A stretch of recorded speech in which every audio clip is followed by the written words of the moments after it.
All right, we are starting another Halloween DIY project, and for this project I'm going to take something that I have had in my stash for years, and I'm going to make it something I actually like. It's looking really raggedy. It's been hanging outside. Sometimes, sorry about my finger there.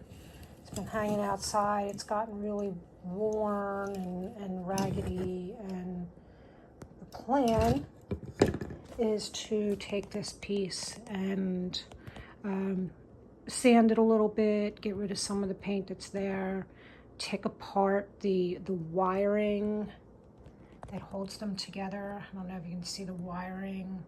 Take that apart. Get rid of this awful raffia, and repaint them. So this project is going to be all about rescuing these hanging pumpkin plaques. So the goal is with this project to take this orange and green, which doesn't really match anything in my house, and make it more match this other DIY project that I did with the black and the cream and the red. This witch's hat that I did. See if I can pick this up without messing too much with the camera. With this beautiful witch's hat. See if I can do this. Sorry. If you can see that. I have another, I have a blog and video of this, so I'll put a link to it, but the idea is, awesome cats, I love the cats. Anyway, the idea is to take these pumpkins and make them fit in with that decor for this year.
Okay, so first coat of paint went on for all these pumpkins. I'm going to go ahead and put a second coat on the pumpkin body itself, just to make sure that I'm covering everything underneath.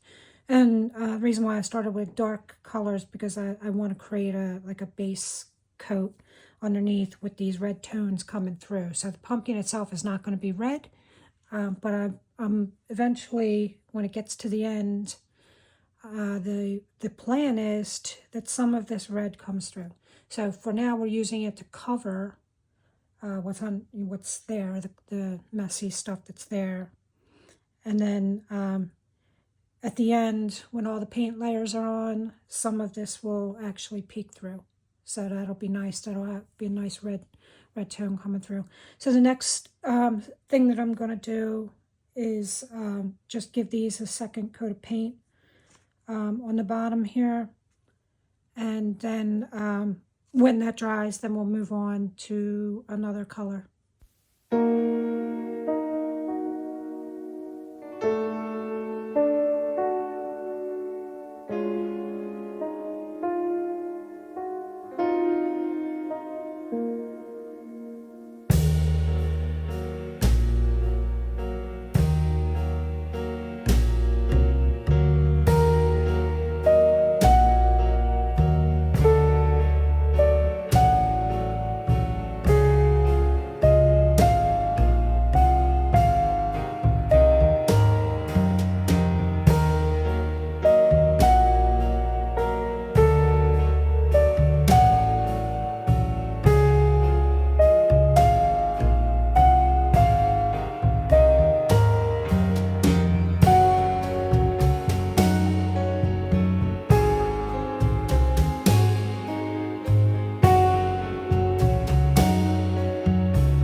Okay, now that we have the red base down and it's, for the most part, it's covered the wording, which is what I was most concerned about.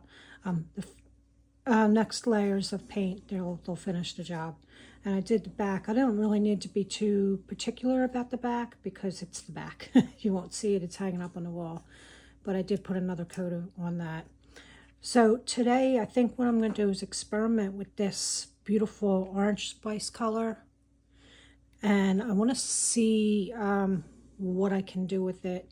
The idea is that I want to brush it on the pumpkin and leaving sort of gaps in between segments so that this red can kind of peek through. So I'm going to go ahead and give that a shot and see how it works.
All right, did some stuff off camera. I went in and I used a lighter color green to kind of go over the darker green, and I added some veining in there to give that a little bit of depth there. And I kind of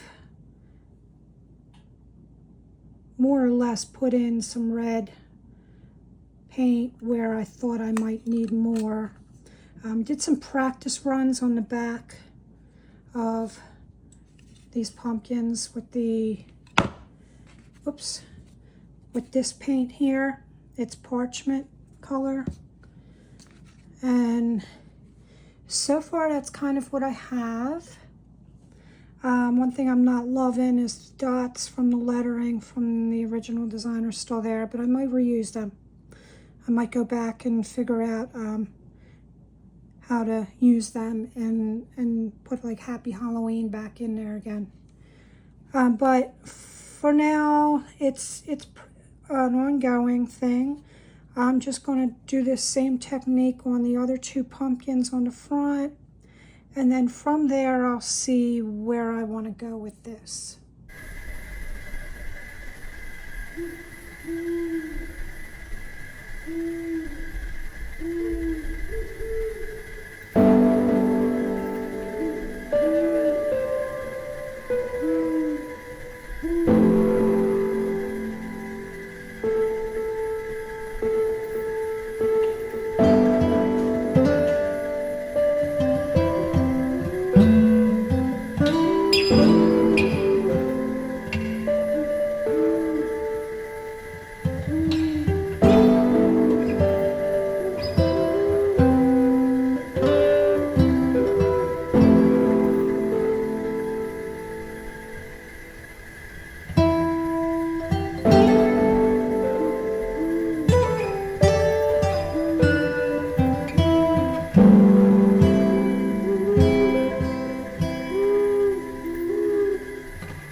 Okay, so I went in and I did a little bit of touch-ups, fine-tuning, and I'm starting to like what's going on, cleaned things up a little bit, and I'm kind of liking it now.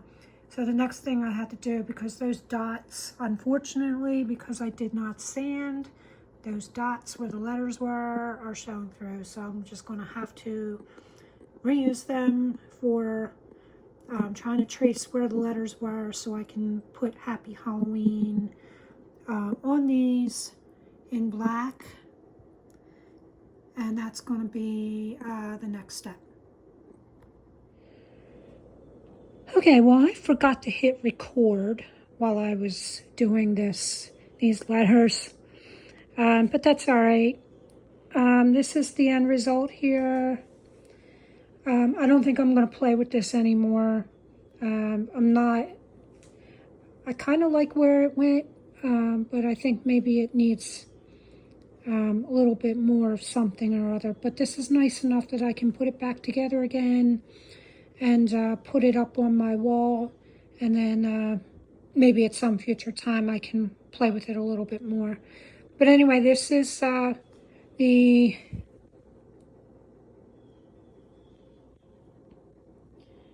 Happy Halloween, and I just tried to follow the dots from the original design. So there you go, that's the end result. The next step is just to kind of put it together, and I'll put some shots at the end of this video to show you the finished product. But again, if you like these kinds of things, hit subscribe. I do DIYs and Celtic art tutorials. So if you like that kind of stuff, hit subscribe, hit like, leave a comment. Let me know what other kinds of things you would like to see. And I will leave a link, if I can remember, to the witch's hat. And that DIY, that was kind of cool. It's an air dry clay DIY. This video is long enough, so I'm going to stop yapping. But don't forget to like and subscribe. And happy creating.